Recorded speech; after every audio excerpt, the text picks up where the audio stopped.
Colobopsis truncata. Spinola, 1808. L'étymologie de cette espèce vient de deux mots grecs, kolobos qui signifie couper, opsis la tête.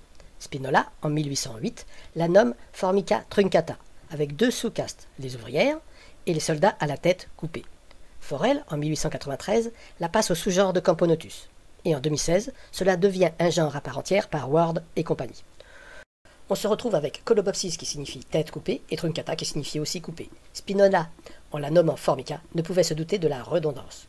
Depuis, on connaît dans le monde d'autres Colobopsis que Truncata. La reine. La reine se distingue par sa tête coupée. L'essaimage se produit fin juin, en juillet, et toujours en journée. Rapidement, il lui faut trouver une cachette, toujours dans le bois. Et elle va ensuite pondre des œufs trophiques, c'est-à-dire des œufs alimentaires non fécondés. Elle le fera 5 ou 6 fois jusqu'au printemps. C'est indispensable. En élevage, on doit lui apporter de la nourriture sucrée ou des insectes de temps en temps. L'ouvrière.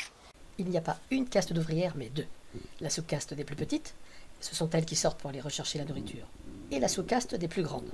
Comme la reine, ils ont la tête coupée, et presque la même taille, 5 à 6 mm. On peut d'ailleurs s'interroger sur leur rôle. Pondent-ils comme des gamergates? En fait, ce sont des soldats.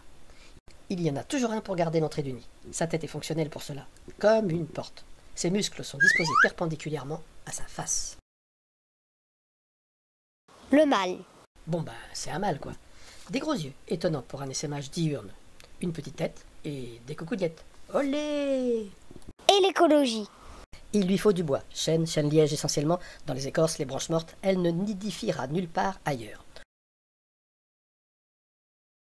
On la voit aussi souvent dans les galles de chêne. Micro-habitat déjà creusé par des insectes, les cynips.